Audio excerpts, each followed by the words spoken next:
esta conferencia, con esta charla. Ya el maestro Asensio sabrá cómo llamarla. Después de la borrachera deportiva que tuvimos la semana pasada, creo que es tiempo de mirar hacia otro lado, de llevarnos ahora para las vacaciones una reflexión acerca de la palabra, del libro, etc. Y si esta reflexión la suscita alguien que ha estado en la brega, en el camino del libro y de la palabra durante varios años, y sí anticipo decirles con una enorme pasión, pues qué mejor, ¿no? Qué mejor que alguien así suscite esta reflexión cuyo eco nos dure varios días. Hemos invitado para el cierre de la Semana de la Poesía al maestro Esteban Asensio. Esteban estudió Sociología en la Facultad de Ciencias Políticas y Sociales de la UNAM.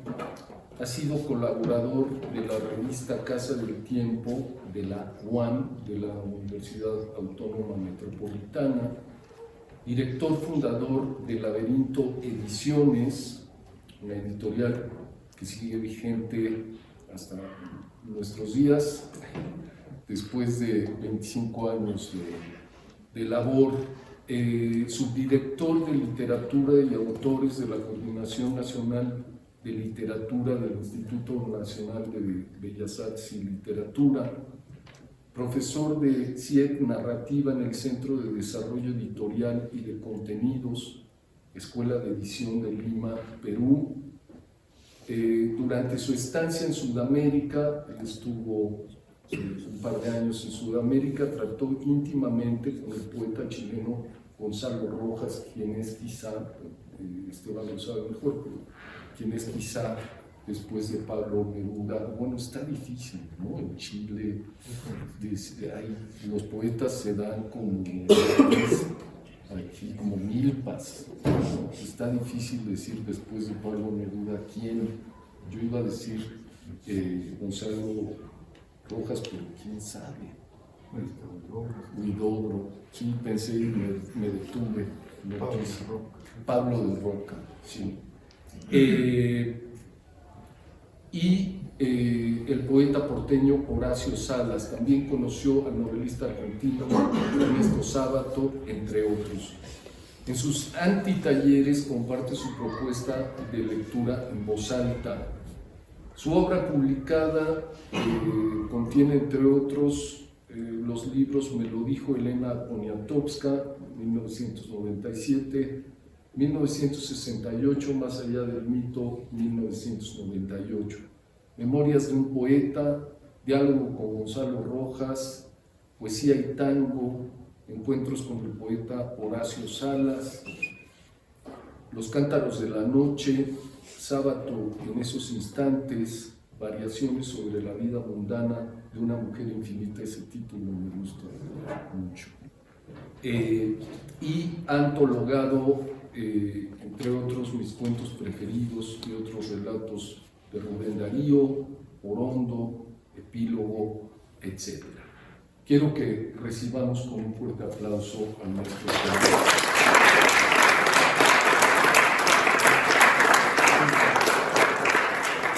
Y pues Esteban, un gusto tenerte aquí, es un honor tener a una personalidad como tú aquí en el colegio. Nuestros alumnos tienen las antenas así al máximo para recibir, ¿no? Estas palabras que vas a tener con ellos. Muchas gracias.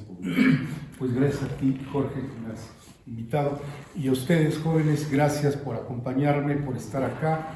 Yo me siento honrado de estar en este colegio Humboldt, Alexander von Humboldt, ¿no? Estoy muy contento de estar aquí, la primera vez que llego aquí. He estado en la Universidad de Puebla, gracias también a amigos que han invitado a su servidor, y hemos estado hablando de libros, de literatura, de poesía. El día de ayer dicen que fue el Día Mundial de la Poesía. Yo no recuerdo cuándo empezó esto. Lo cierto es que toda mi vida ha estado marcada por la poesía. Antes de dar comienzo con esta lectura, les anuncio que vamos a estar de un lado a otro paseando en torno a la poesía, en torno a la literatura, en torno a la lectura, y particularmente vamos a hablar del proceso que es el libro en papel y que desemboca, según yo, en el libro electrónico que muchos de ustedes seguramente ya conocen de un autor o de otro. Bueno, yo quisiera hacer dos epígrafes, o leer dos epígrafes para ustedes. Uno tiene que ver con una obra que recién he leído y que me ha entusiasmado tanto, y que tiene por título Emilio. Es algo que me ha apasionado, y por eso mismo quiero leerles del poema La Segunda Piedra unos versos. Escribo un poema. Estoy escribiendo parte de un poema de una serie de poemas. Escribo un libro. Escribo tu libro. Jorge Márquez. Ahora leeré otro fragmento, de Ernesto Sábato, de su libro La Resistencia, que seguramente algunos de ustedes o muchos de ustedes han escuchado hablar de él o ya lo han leído. Les pido que nos detengamos a pensar en la grandeza a la que todavía podemos aspirar.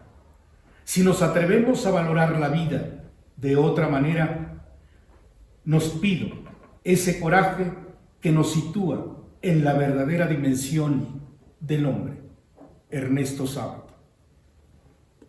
Escuchaba a mi amigo Jorge hace unos instantes decir que pondría yo el título de lo que podría ser ahora una conversación, una plática.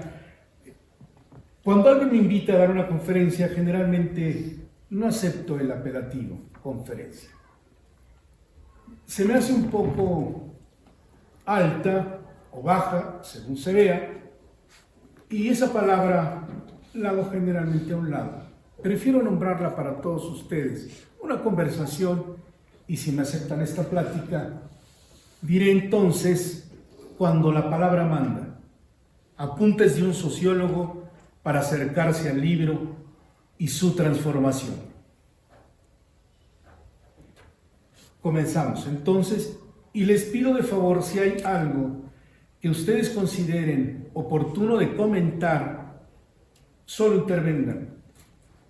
No me molesto si alguien me interrumpe. Pueden hacerlo con toda libertad, y yo hago mutis y los escucho, y vamos conversando en torno a inquietudes, dudas o simplemente sugerencias. En el libro, loor al leer, que bien podría entenderse igual como la lectura apasionada, escrito por el filósofo y literato español Fernando Savater, me enteré por allá del año 2006 de la sencilla pero provocadora frase, o al menos esto le sigue pareciendo al de la voz, y cuyo recuerdo ahora, aquí, ante ustedes, jóvenes, cobra en mí mayor amplitud en eso de la significación. La frase a la que aludo es cuando la palabra manda. Y es que ocurre que una o varias de ellas llegan a suscitar nada más, pero nada menos que el entendimiento del mundo. Y hoy que vivimos entre el consumo y la inmediatez, resulta urgente entenderlo. De no ser así, veremos, como ya se observa ahora, cómo nos acostumbramos, aún en lo vertiginoso, a la pasividad. Hurguen en su corazón y en su cabeza y saquen sus propias conclusiones. Hilvano ahora, atendiendo a su venia, un par de ideas de Sabater, esperándolo caer en lugares comunes, pero sí busco provocar curiosidad o quizá un sacudimiento de inquietud.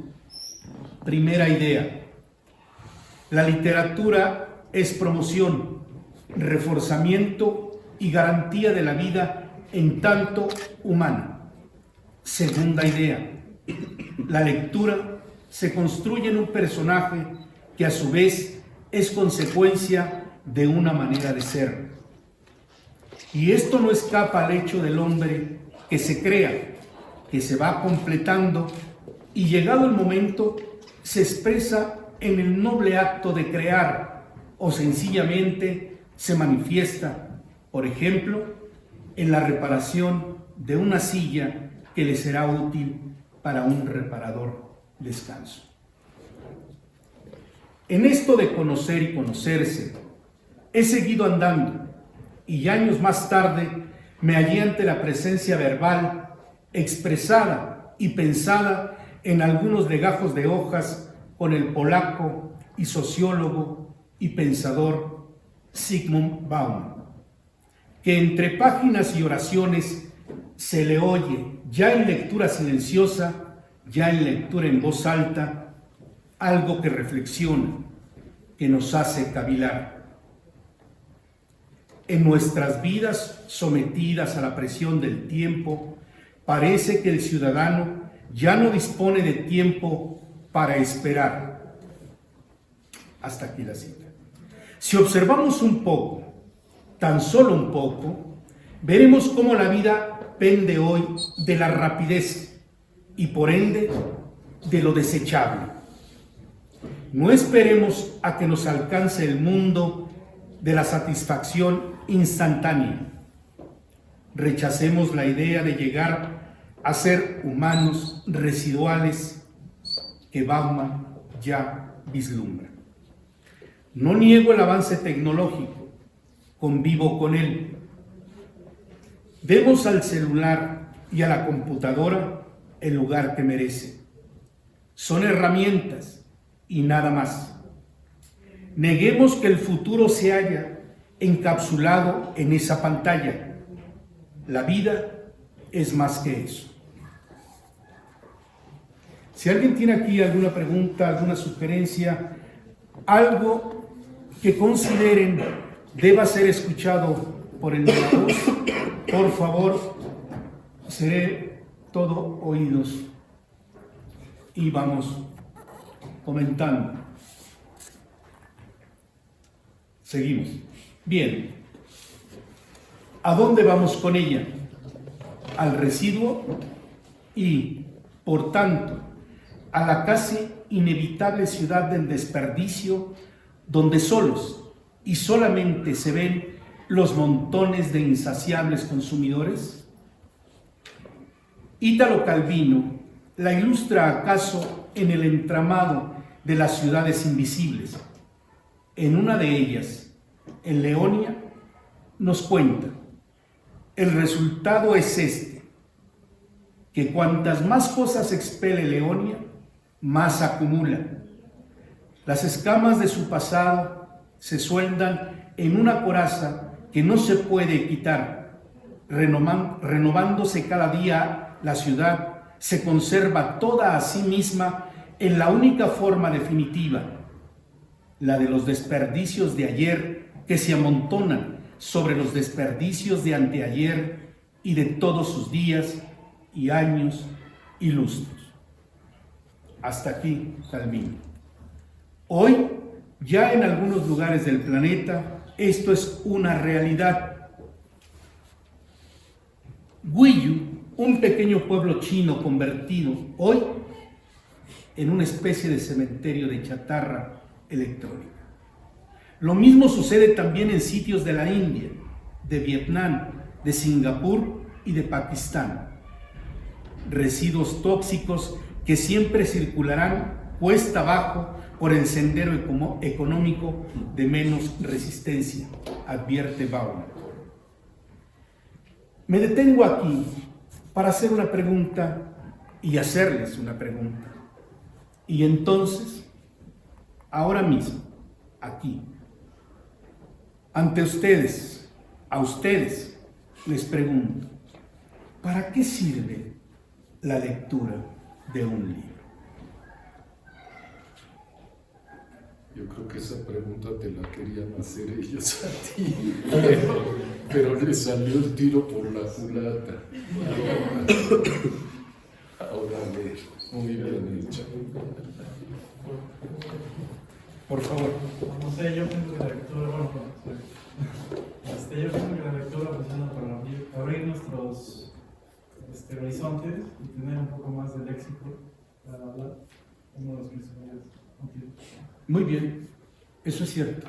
Alguien, por favor, señorita, luego usted, dígame. Yo digo que leer libros es como tener distintas vidas, porque tienes distintas experiencias en base a lo que lees. Muy No es bien. simplemente uno lo que vive de a diario, sino que también entra un mundo nuevo que uno desconoce, que normalmente no lo encontrarías en tu vida diaria, y ahí es donde, como dice mi compañero, te abre horizontes, ves más allá y ves nuevas experiencias que en un futuro las puedes aplicar. Muy bien. Usted. Bueno, también quería comentar que no solo es ampliar tu horizonte, sino como más tu opinión, porque uno también puede ver como opiniones de diferentes personas, porque uno tiende como a encerrarse en su burbuja de opinión, pero si uno lee opiniones de otras personas, o experiencias de otras personas y la perspectiva, pues puede uno ampliar la de uno. Muy bien. Por favor, Bruno. A mí me parece muy interesante leer porque siento que es una gran forma de simpatizar con el autor y aparte siento que echa tu imaginación, tu creatividad a volar porque tienes que imaginarte los escenarios en los que te está planteando el autor. Muy bien. ¿Quién más? Bueno, a los cuatro que nos han compartido su opinión respecto a la pregunta hecha, yo quiero aplaudirles. Yo siempre aplaudo a las personas que tienen esa inquietud, y la inquietud se manifiesta en todo. Es como respirar, es como la poesía. Uno sale de su casa e inmediatamente, al ponerse en pie y al salir, respira. Y justo es así la poesía. Si la poesía no se respira, entonces algo está sucediendo. Para todos ustedes, muchas gracias. De verdad.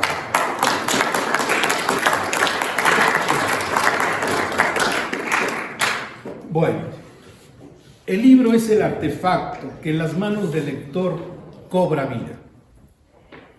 Estalla, y en ese estallido surge de entre la luz de la sombra la duda, que es tanto como decir el conocimiento. Y esto que diré ahora parecerá falso, mas hubo un tiempo que estuve ciego. Atendamos a Séneca, que muy por allá de los principios del hombre señaló que en eso de averiguar qué es la felicidad, sentenció que andamos a ciegas. Pero advertí el esplendor del mundo cuando me enseñé a ojear, de ver y a ojear, de pasar la hoja, desde la cima de la palabra lectura, y la ejercí. Ejerzámosla. Cuento esto y llega a mi memoria un modesto fragmento de la historia del libro en México. Nació, según consta en acta, el 5 de septiembre de 1539, como se consigna en el acta del Cabildo de la Ciudad de México. Había llegado a la entonces ciudad una pequeña prensa de madera, propiedad de Esteban Martín, imprimidor de la escala espiritual de Juan de Estrada, aunque de este título no queda ejemplar alguno. Sin embargo, y con mayor precisión, sí se conoce la vecindad del italiano Juan Pablos, primer impresor llegado de Brescia, Lombardía, a la ciudad de la Nueva España. Se le concedió en el barrio de San Pablo un terreno para que construyera su casa. Así, la imprenta se instala en lo que se llamó en aquel entonces Casa de las Campanas, ubicada en la esquina que hoy forman las calles de Moneda y Primo de Verdad.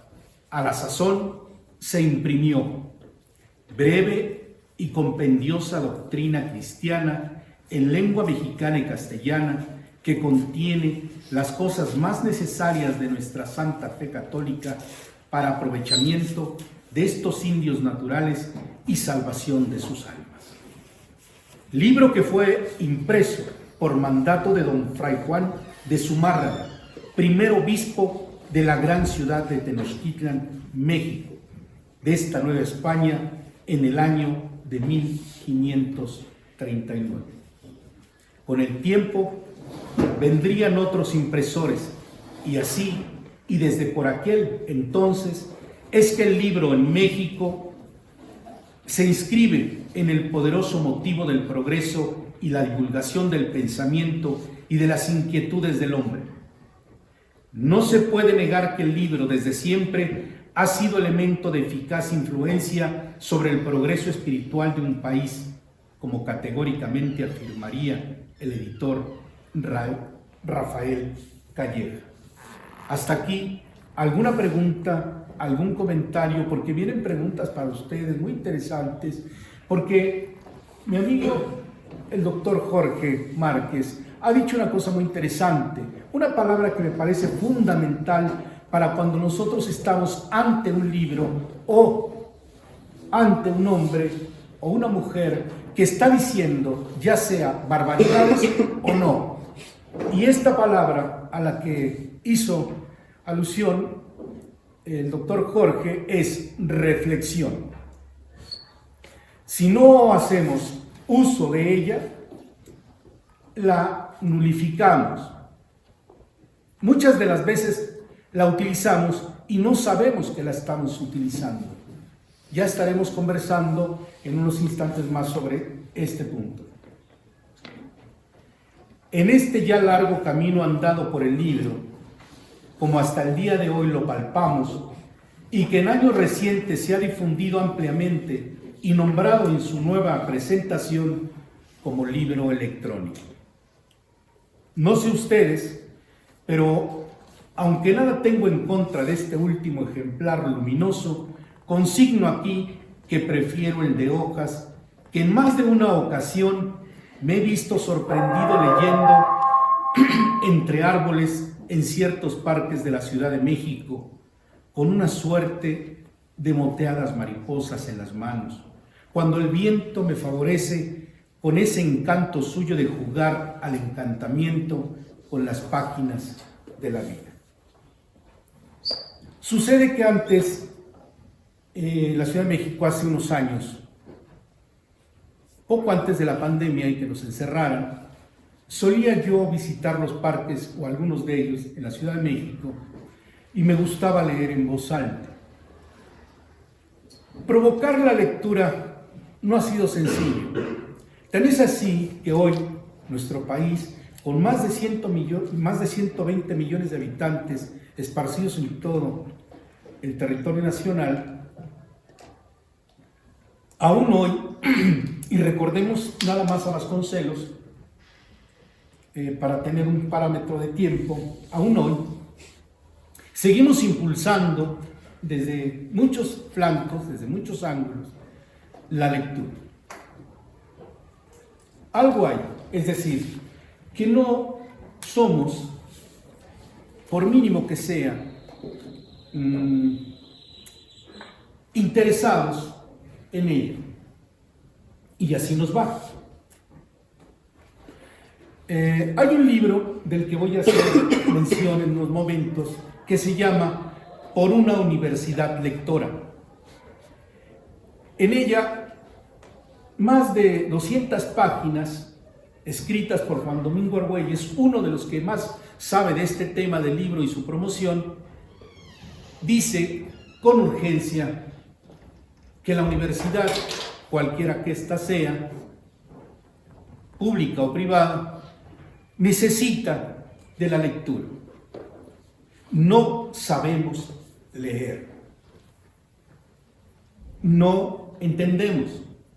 Por tanto, llegado el momento de hacer nuestra tesis o nuestro informe final, nos cuesta trabajo expresar lo que deseamos.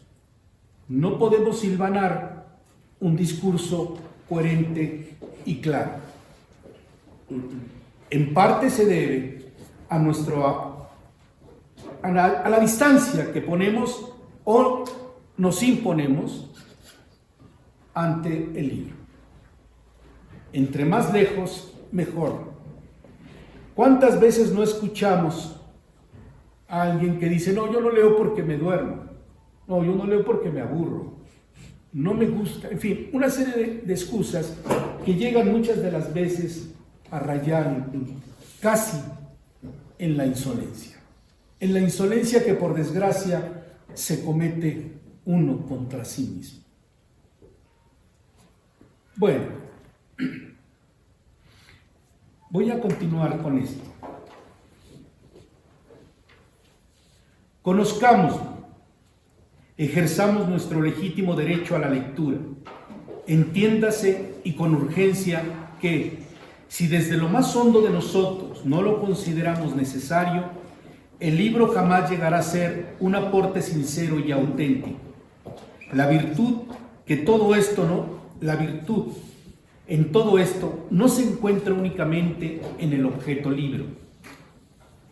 Lo que lo hace necesario, lo que provoca que nos entregue su conocimiento y bondad, es la confianza.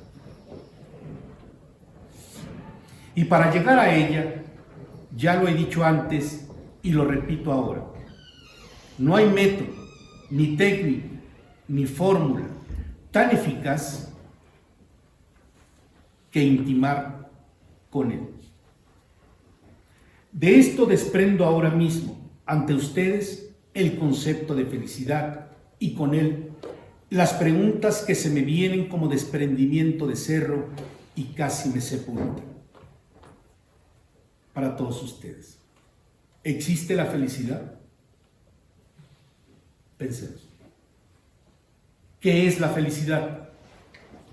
¿Cómo se alcanza en un mundo de consumo y más consumo, donde lo efímero llega por momentos a ser el pan nuestro de cada día? ¿Es la búsqueda de felicidad nuestro mayor desafío? ¿Podríamos considerarla nuestra estrategia de vida, como apunta Zygmunt Bauman? Hasta aquí. Reflexionemos en torno a ello.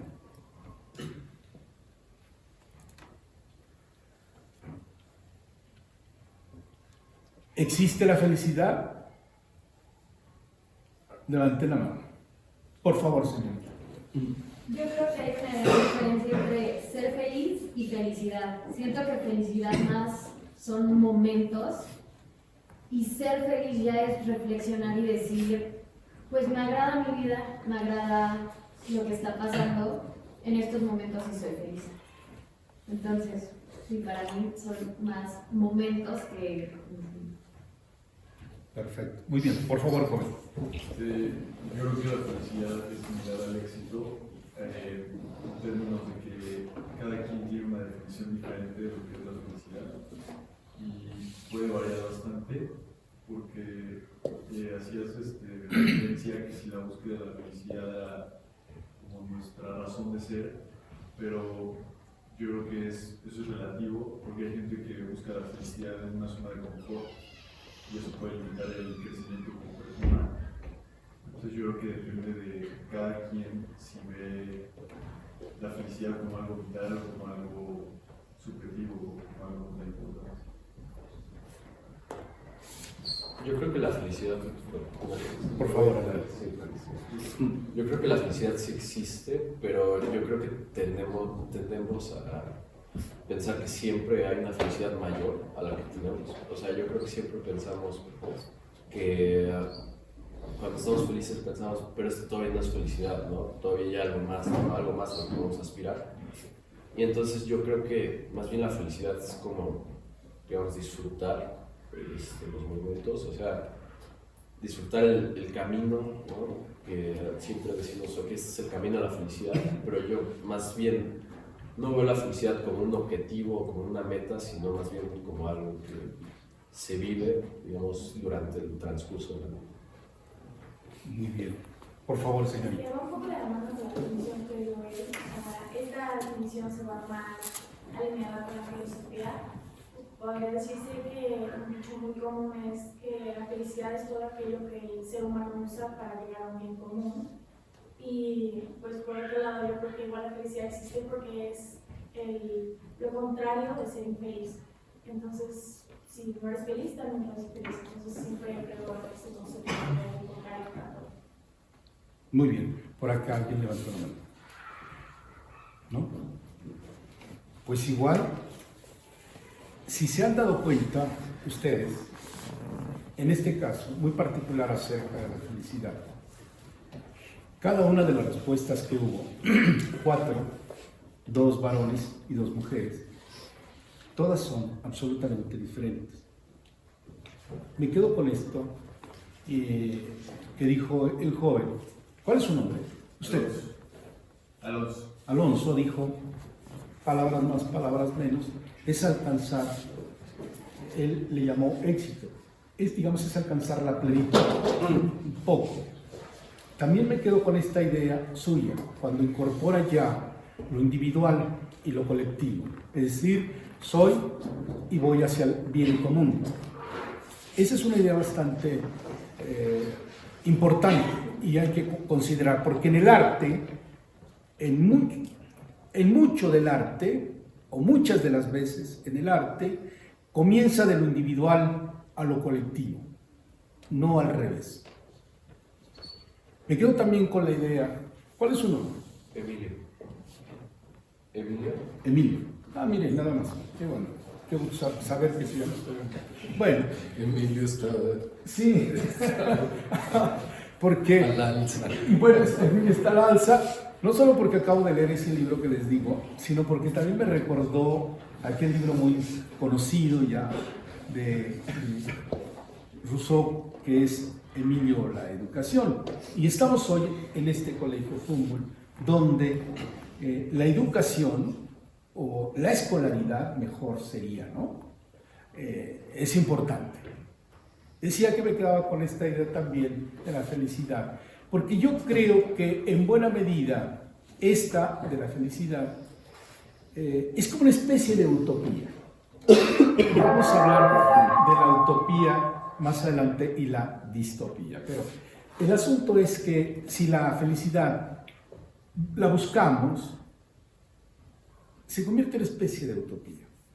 Y por eso mismo vale la pena que cada día la busquemos.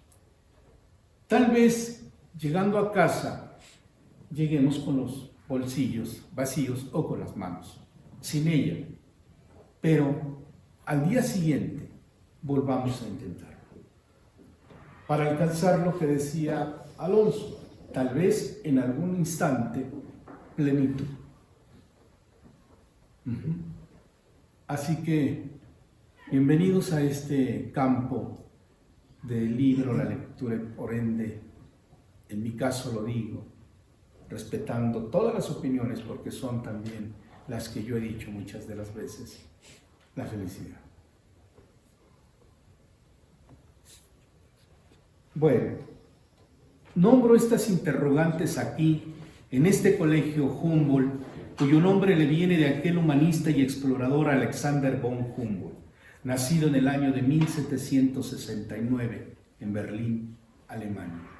Digo esto aquí y comparto con ustedes, jóvenes, a un tiempo que en más de 200 páginas Juan Domingo Argüelles entrevé lo necesario que, como lo es y lo será siempre, ir por una universidad lectora.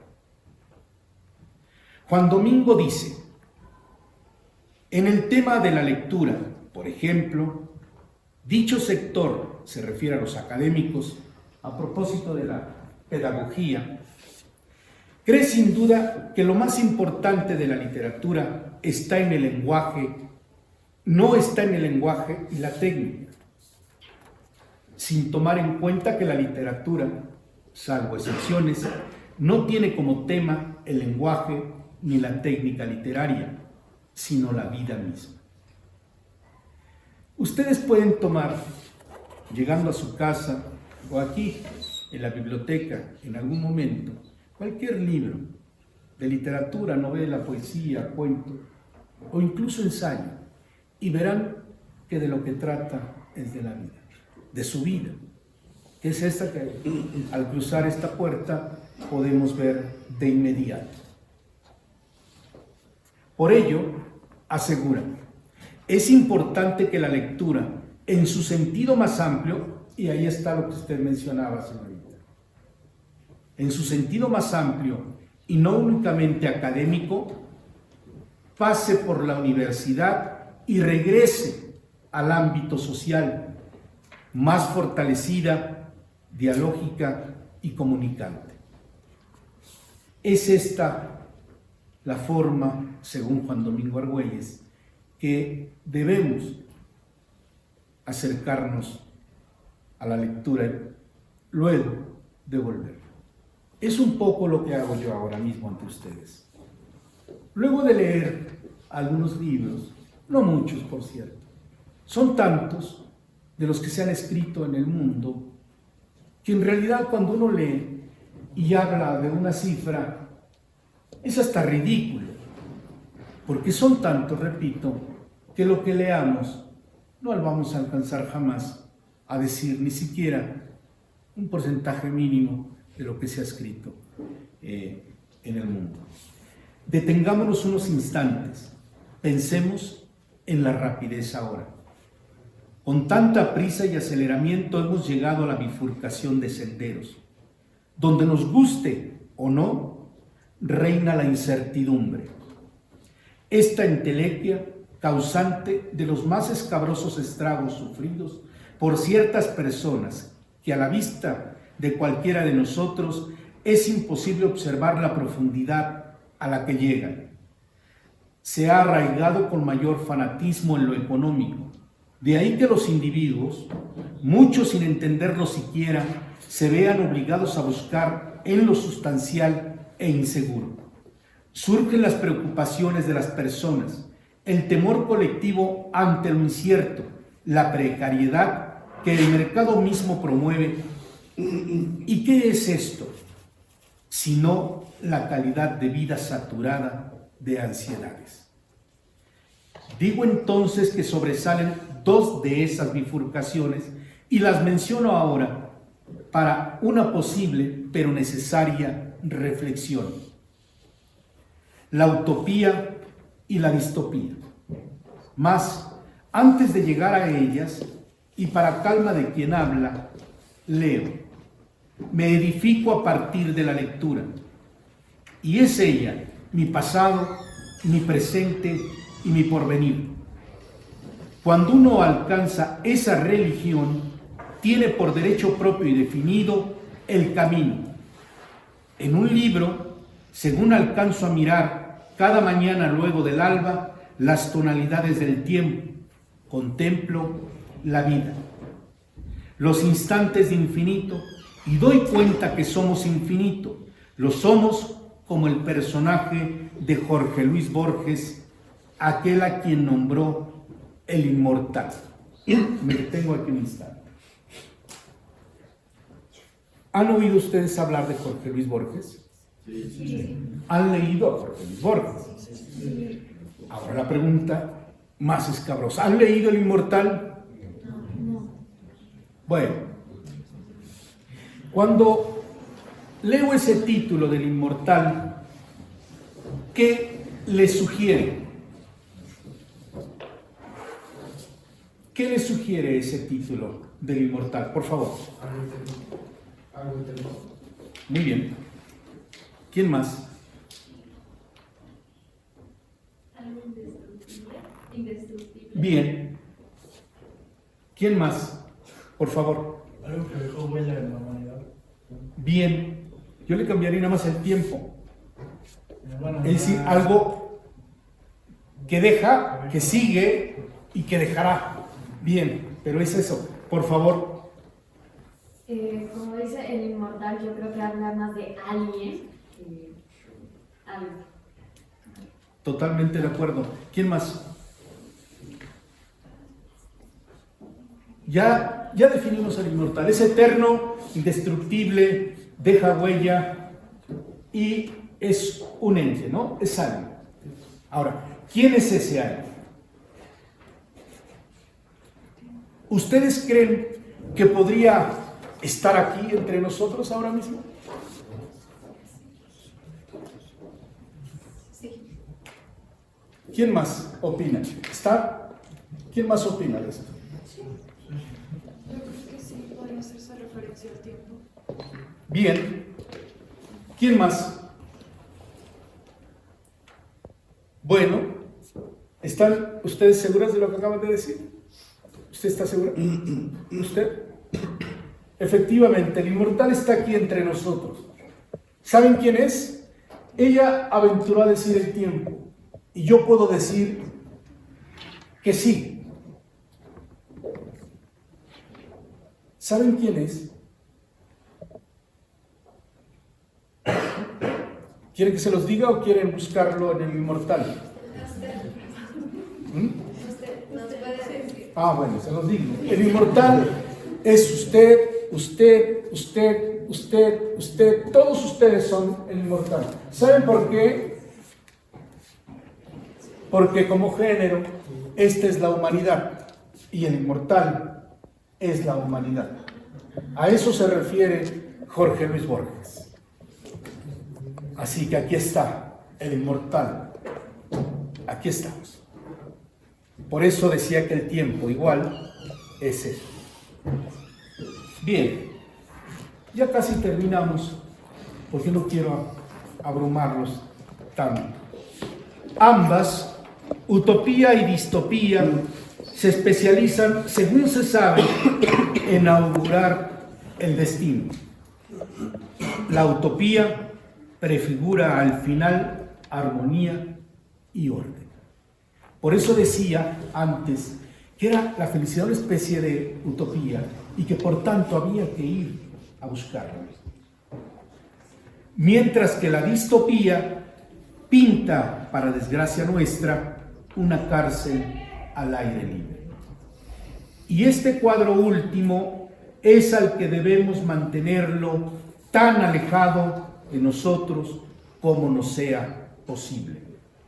Ante estas bifurcaciones se puede observar tanto la bendición como la maldición. Basta recordar dos obras universales que clarifican, de cierto modo, lo dicho. ¿Cuáles creen ustedes que son estas dos obras universales y que son, de cierto modo, o completamente distópicas? Una tiene un año, de los 80s. ¿Cuál es? Y el autor es un hombre que nació en la India y que dicen que tenía por apelativo George. ¿Cuál era su apellido? George Orwell, 1984. Y el otro, hablando de felicidad, ¿cuál es? ¿Es Huxley? Huxley? Exactamente, Aldous Huxley, Un mundo feliz. Estas dos son estas obras de las que hago alusión. Dicho de otro modo, tenemos como especie el libre albedrío. Es decir, los que estamos aquí y que somos los inmortales o el inmortal, según Borges, tenemos esa posibilidad. O vemos a la distancia, en el tiempo, una cárcel al aire libre, o decidimos ir caminando en busca de la felicidad. Y no caer en el mundo feliz. Bien, ahora me voy a poner, ahora sí, en pie porque Esto quiero hacer esta lectura para todos ustedes con mucho afecto, con mucho agrado, porque me he encontrado participativos algunos de ustedes, y siempre cuando uno va a conversar, a dialogar, justamente espera eso, el diálogo, porque lo maravilloso que yo he obtenido a lo largo de estos tiempos, y hace un momento recordaba mientras bajaba del auto, la última vez que estuve ante jóvenes así, en este plan, porque he presentado libros y cosas, recuerdo que fue en el año de 2018 en la Universidad de Mexicali. Y yo, casi cuántos años, vuelvo a estar con esta misma postura de decir, atendamos la lectura. Ya sea libro electrónico o libro impreso, atendamos la lectura. Bueno, y veo desde la alta montaña donde estoy parado ahora, aquí, en el Colegio Humboldt, la poesía, y ayer fue el Día Internacional de la Poesía, que es tanto como decir, escucho su latido, oigo su respirar, palpo su geometría y endulzo los labios con su belleza, y canto. Si no puedes distinguir el mundo como un viento sencillo que pasa, tejiendo en tu rostro visiones de realidad y sueño, no has entendido nada. Has permanecido ciego. No has visto ni pavos reales ni perdices. Ella es todo lo que puedas imaginar en color y en perfume. Y digo, y es así como la nombro, tal como lo indico, talle de junco y cada paso suyo movimiento de faisán. Belleza y más belleza, y bajo esa desnuda claridad el enigma, ausencia que me atardece el alma, y tú hubieras dicho al verla, tiene el polen de la mismísima primavera, y también hubieras dicho, es como un trueno que sale de la tormenta, y yo soy la delgada imagen del libro que leo ahora, donde tirito y renazco, soy aprendizaje, espíritu, temple y me reparto. Recuerda, escucho al cuervo decir, aquel que de la prudencia haga su consejera, tiene por bien que no habrá insensato que altere su silencio. Mejor es dejar que el alma en su propia ponzoña se consuma. La lectura es un acto de esperanza, un acto de resistencia ante la incertidumbre. Cuando leo, soy como el pasto silvestre que apenas con la brisa crece. Ahora, algo para ustedes, jóvenes del Colegio Humboldt, en este día 22 de marzo del año 2024. Me aparto voluntariamente. Tejo una soledad que aspira a ser esperanza, fruto de la memoria donde he puesto los minutos, las horas y los días. Como se pone un clavel rojo en un florero espigado y azul. Aguardo el momento de la quietud en compañía, sin remedio aparente, de la repentina lluvia que me empaña los ojos mientras miro serenamente que sueño. Muchísimas gracias y espero preguntas, por favor.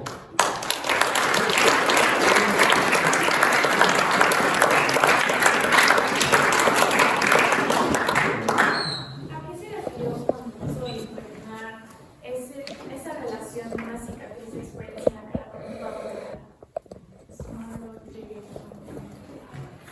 ¿A qué me referí cuando? que nunca, relacionar aquellas brisas y experiencias de las cicatrices que te dan tu cara de las experiencias con un pavo real, que justifica que nunca has visto un pavo real. Perdices, ¿no? Cicatrices, dije, son aves igual. Son aves que están consideradas dentro del conjunto como aves bellas, una como la otra. ¿Tú habías oído cicatrices? ¿Tú viste cicatrices en lugar de perdices? Pero relacionado con lo bello. Sí, claro. ¿Alguien más? Por favor. Bueno, yo sé que el poder de las palabras es muy grande, ¿no? O sea, puede transmitir sentimientos, ideas, pero también le quería preguntar, ¿qué estrategias propone usted para que podamos evitar ser manipulados por el poder de las palabras? Por el poder De las palabras. Yo le diría a usted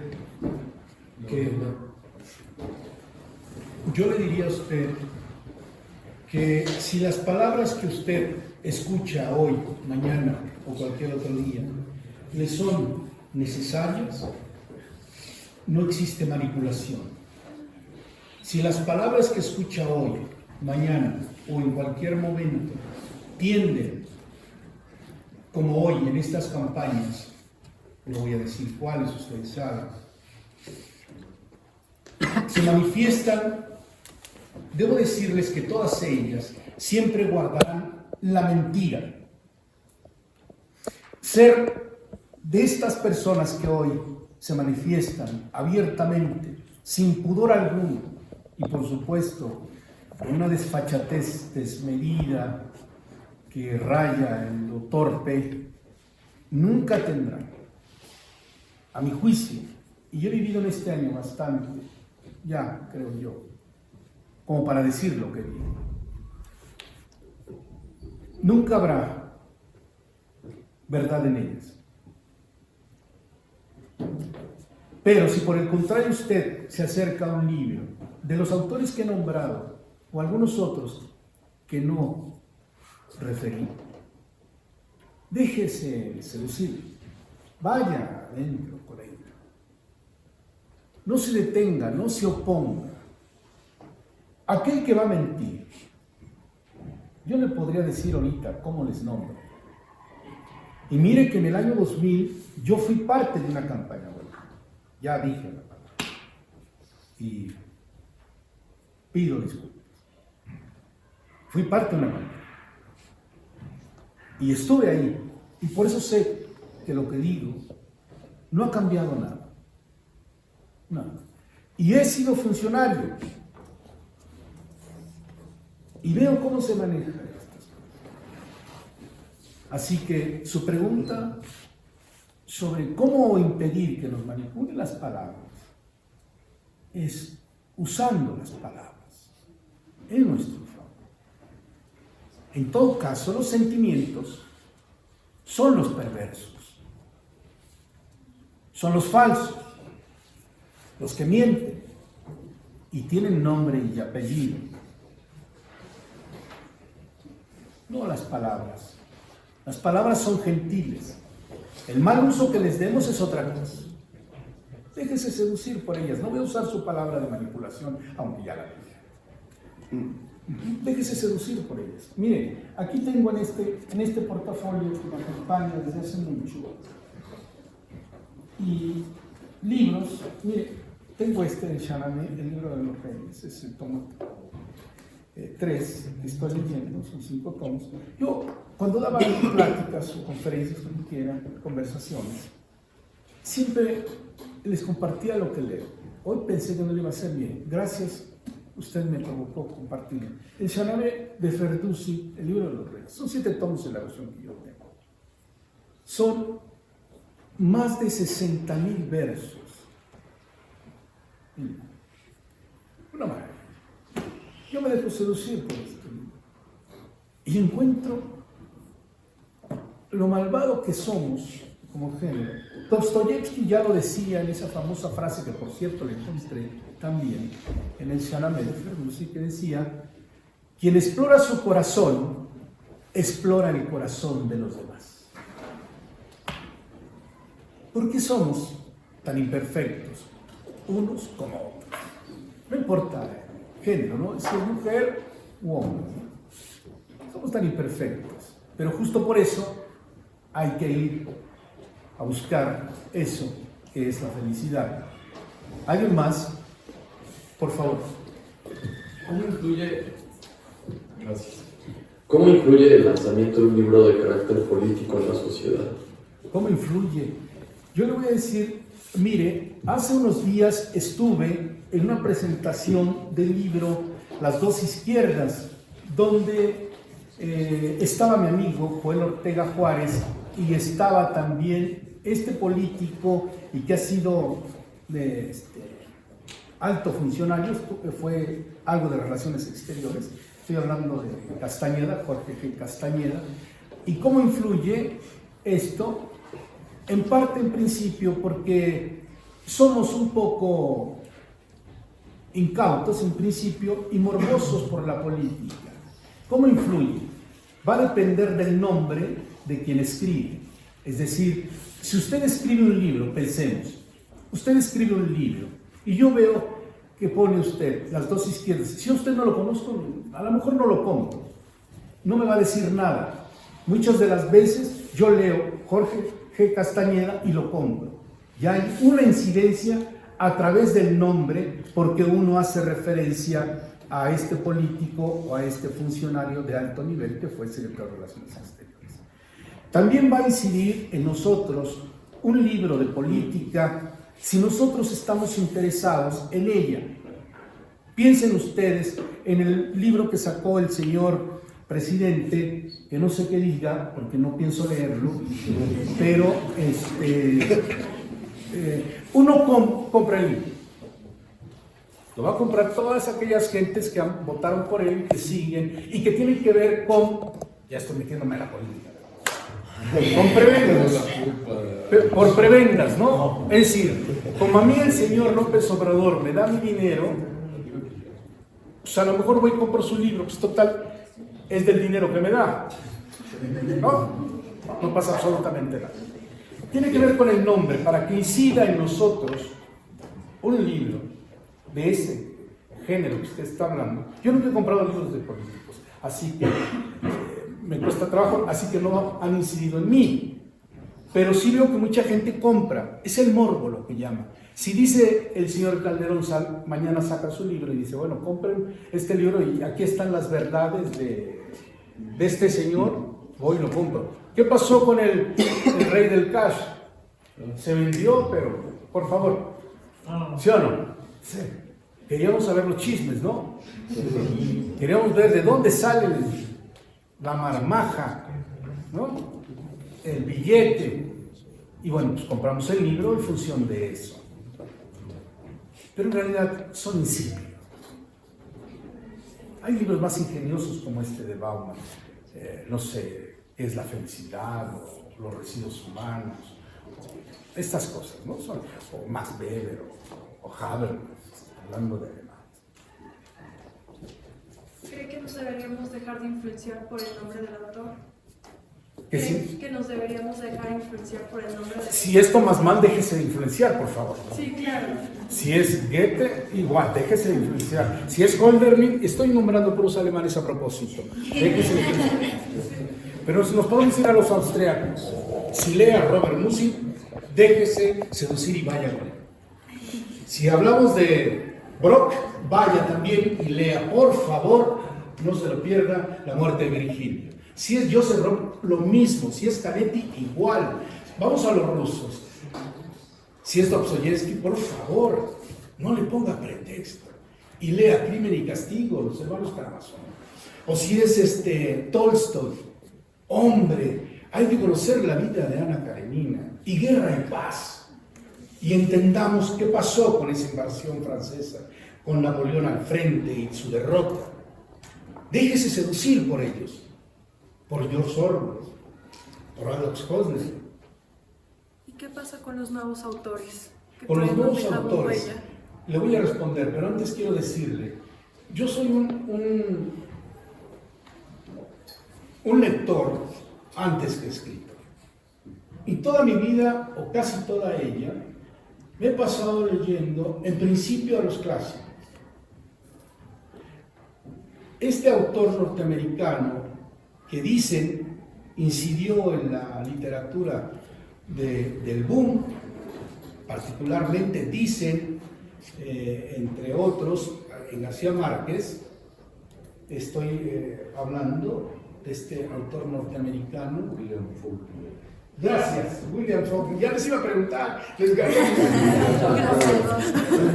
Dice él, en una pregunta, justo la que usted, ¿qué opina de los contemporáneos, de los de ahora, digamos, ¿no?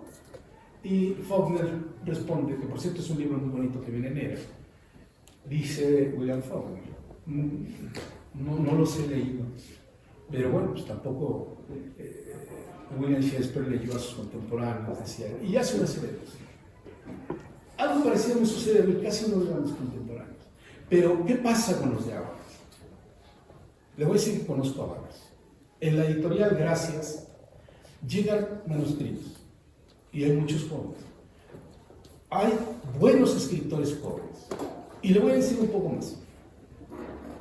En los últimos años hemos coeditado con el Instituto Sonorense de Cultura las obras que han ganado reconocimiento o el premio en el instituto, y son escritores de Sonora y son jóvenes como ustedes muchos. Eso me ha permitido a mí leer poesía de ciertos jóvenes y me ha permitido leer teatro de ciertos jóvenes, y lo mismo ensayo y narrativa. Y puedo decirle que en México va a haber, por lo menos, como yo lo vislumbro, en unos 10 o 15 años, nombres de escritores muy interesantes. Le puedo asegurar. Por favor, señorita.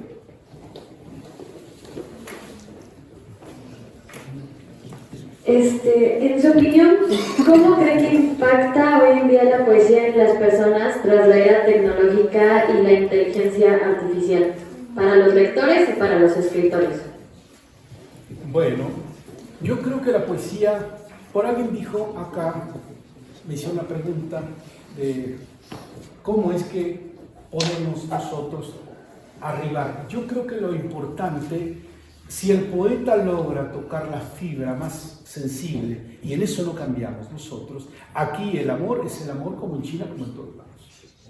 Si logramos tocar eso, con esto otro que se llama sentimiento, lo verdadero, lo auténtico, esa va a ser de verdad una entrada al alma del otro, casi imposible de no ser atendida.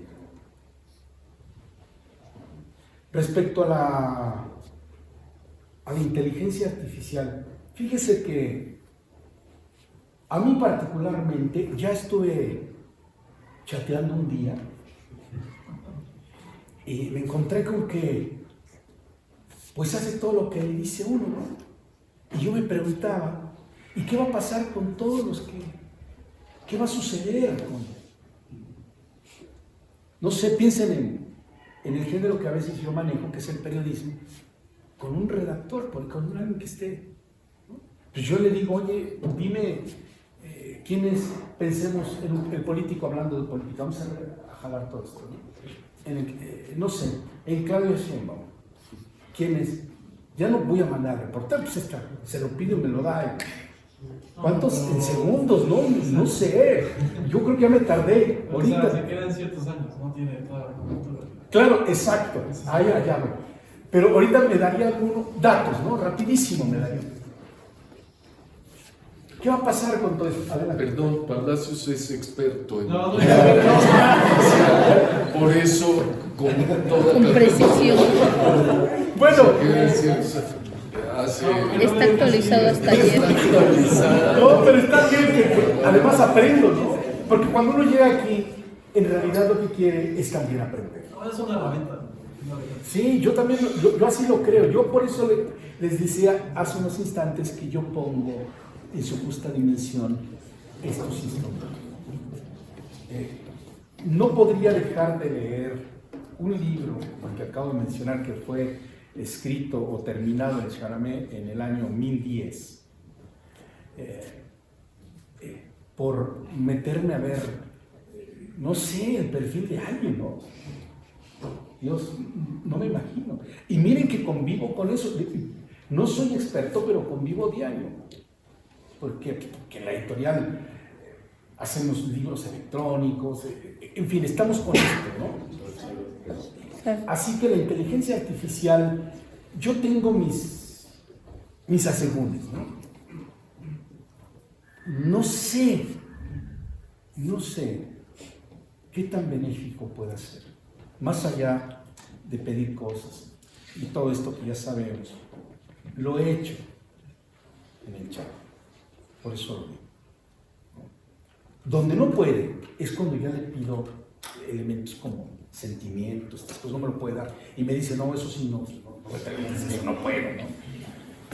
Pero la otra vez hice un ejercicio, le dije, y miren que no usé los ejercicios estos de escríbeme un cuento como Edgar Allan Poe. No, eso no. Le puse otra cosa más sencilla, me la hizo. Y le dije, sí, pero a ver si me pones esto.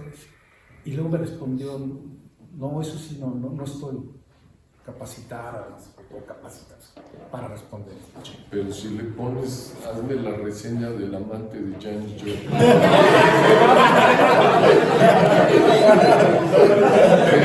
Mendoza. Estamos hablando de literatura y ya no sé. A ver, ¿qué más, por favor? Dígame, señorita. ¿Usted cree que la poesía o literatura puede influenciar de manera negativa? Yo creo que tendríamos que ver cómo andamos. Buena pregunta, y voy a responderle pensando. Sí, escuché eso, ahora sí. Pensando, por ejemplo, y sería un poco, por ahí se utilizó la palabra, es un poco relativo, subjetivo. Le voy a decir por qué. Mire, piensen en El guardián entre el centeno de J. Salinger. ¿Sí saben quién es J. Salinger? Es escritor norteamericano que tuvo una novela está editada en Alianza y que la leyó el asesino de John Lennon. Ok. Entonces, ¿qué sucede? Alguien diría que la literatura, bajo ese esquema, es una influencia negativa, ¿no? O que no debemos ver esto. Ahora, otra cita. Piensen en Aura de Carlos Fuentes. Hace unos años hubo una polémica en torno a ese libro porque alguien denunció que era una mala influencia para los estudiantes. Si vemos hoy en Estados Unidos, por ejemplo, hay una serie de obras ya clásicas que están echadas fuera. Así que si tomamos ese criterio de la imposición del autoritarismo, entonces la literatura, toda ella, es negativa y es una mala influencia. Sin embargo, yo creo que la literatura, hablando de esto que yo de cierto modo estuve ya mencionando con autores, yo creo que la literatura, de esta que menciono, incluso de la que ya están echando fuera, creo que no es una mala influencia. Creo que lo que va a ser la poesía, el cuento y la novela, particularmente, para no meternos al teatro, pero también hay que leer, son necesarias. Pienso ahora en este momento en una puesta en escena en Ciudad de México que se llama El Gorila y que está basado en un cuento de Franz Kafka, donde casi desnuda lo que somos. Entonces, lo vemos así, no es una mala influencia. Por el contrario, saber quiénes somos no solo es necesario, es urgente saberlo. Perdón, por favor, yo solamente quisiera agregar también en este tema de qué tipo de literatura o qué libros son una mala influencia, cuando tú dijiste que son buena o mala, pero en el caso de mala, pues también vemos en la historia diferentes regímenes, no solamente en la Alemania nazi, sino en otros momentos, el mundo musulmán también, aquellos déspotas que se han aventurado a prohibir libros, ¿no? Los versos satánicos. Los versos satánicos, por ejemplo. Y dices, bueno, ¿y eso de qué ha servido? ¿O cuál es el efecto que ha tenido esa prohibición? Porque un grupo de personas en un momento determinado piensa que sus libros afectan, o las ideas que contienen esos libros afectan el estatus o el sistema político concreto. Pero en realidad toda esa quema de libros y esas prohibiciones al final no han reportado ningún beneficio para esos déspotas que los prohibieron en su día. Sí, yo quería comentar de eso. Por ejemplo, el darwinismo que ponen en la ideología nazi viene desde la teoría de Darwin. Entonces yo creo que aparte de las palabras es cómo la toma la gente, de qué manera, en qué perspectiva la ve. También es la persona que organizó el Holocausto, que se me olvidó el nombre, no sé, que estaba hablando sobre Kant y que estaba entre las bases de Kant, pero de una cierta manera y de una perspectiva la cual no era, bueno, cuando otras personas se pueden dar cuenta que no era como se refería el filósofo. Entonces, dependiendo cómo uno maneje las palabras y cómo las interprete, es como pueden afectar o pueden contribuir. Tienes toda la razón, pero no, Esteban, y no sé, seguramente tú estabas pensando en lo truculento que fue todo el trabajo que hizo la hermana de Nietzsche, este filósofo alemán, para tergiversar, salvar el pellejo, que estaba en bancarrota, tergiversar todo lo que había dicho su hermano, el gran filósofo alemán, y acomodarlo a la ideología del momento, ¿no? del nazismo, y de ahí Nietzsche, el mismo Wagner también en la música se hicieron de una fama que pues hasta la fecha pensa en ellos, ¿no? Se les sigue relacionando con el nazismo, cuando en realidad el origen de su pensamiento pues no iba en otra, bueno, el origen, el desarrollo, la búsqueda, la exploración de su pensamiento iba en otra dirección completamente. Totalmente de acuerdo, iba a mencionar a Nietzsche. Sí. Sí. ¿Alguien más?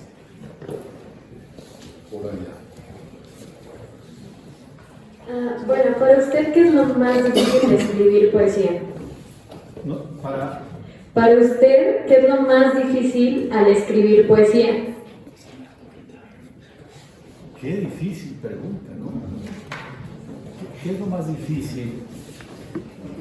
En realidad, decía y así lo voy a decir porque así lo siento, todos los días tengo yo por costumbre, por necesidad, leer todos los días. Yo leo todos los días. ¿Qué sucede? Que como decía Picasso, cuando llegue la inspiración a mí que me encuentre trabajando, si yo estoy leyendo y llega en ese momento provocado por una palabra, y que les voy a enseñar este libro, pues, nada más para responderle a su pregunta, que tiene que ver con eso. Decía Gonzalo Rojas, los poetas son de repente. Miren, yo leo este libro y de pronto salen cosas. No hay forma. Yo leo Perdiz y veo la belleza, y entonces escribo. No es un asunto que salga, voy a pensar, ¿no? ¿Qué haces? Pensando un poema, ¿no? No es cierto, los poetas son... No nos sentamos, en el caso mío, yo trabajo con la lectura, voy de los libros y aparecen las cosas. Esto que les leí, los últimos versos al final del texto, el día de ayer los escribí. Y los escribí porque estaba terminando el texto ya, la última lectura, para traerles a ustedes este modesto texto. Y me salió esto de repente. Pensaban ustedes, ¿qué les digo en verso? Esto, que la vida es esto, lo que decía Calderón de la Barca. La vida es eso. Y vivámoslo intensamente, como la poesía. Y ayer les digo, fue el Día Internacional de la Poesía, y yo la vivo así. Lo vivo intenso. Sin pasión, ¿qué mérito tiene estar aquí? ¿No? Se nota esto. Yo trato de hacer lo más apasionado que puedo. Y no es que lo finja, así soy. No vengo aquí a tratar de pensar en algo. Así soy. No sé cómo andamos de tiempo, me preocupa porque yo... Ya estamos sobre el tiempo, Esteban. No.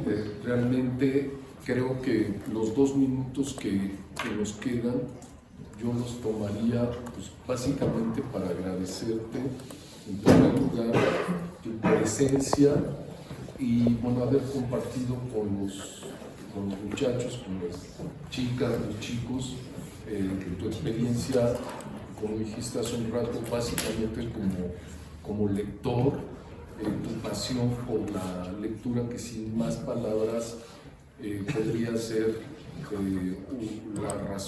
la única razón para leer, ¿no? Que verdaderamente nos apasione, que busquemos, como hace unos días un chico me decía, entonces la cuestión de mejorar mi escritura, mi expresión escrita está en que yo lea. Solo llegó esa reflexión, ¿no? Que pudiera parecer obvia para otras personas, pero él solo llegó a eso. Y leer, dijo él, sobre todo algo que me apasiona, ¿no? Porque sabemos a veces los libros escolares o los libros que los profesores de literatura recomendamos en la escuela, pues no son, es imposible abarcar todos los gustos o todas las filias, en fin, pero que ellos busquen sus propios libros, ¿no? Creo que la lección que sacamos hoy aquí de las palabras del maestro Asensio es no importa qué textos sean, excepto el Rey del Cash, por supuesto, sí, la seducción que ejerce el texto, la seducción de la palabra, buscar la seducción de la palabra donde quiera que esté. Creo que ese es el mensaje. Yo extraería eso del mensaje o para la reflexión de estas vacaciones, ¿no? Que ustedes sean capaces de ir y meterse a una librería y dejarse llevar, ¿no? Un poco por títulos, por cuartas de foros también, lo que dicen del libro, en fin, ¿no? Y que no sea el libro que tenemos que leer este semestre. Déjense llevar por eso, no queden como gatos apaleados, habiendo pasado por la prepa. No vuelvo a leer en mi vida, ese libro estaba horrible. No le saquen, a lo mejor no fue el libro para ustedes, pero hay millones y millones de libros más en los que seguramente se van a ver, se van a encontrar y van a dialogar con ellos. Entonces, muchísimas gracias al maestro Esteban Asensio. Un aplauso.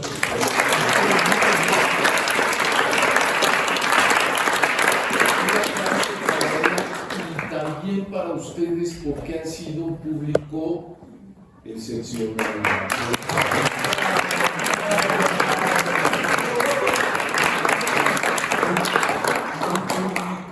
Ejemplar. Muchísimas gracias, que tengan unas excelentes vacaciones y combínenlas no con agua mineral, sino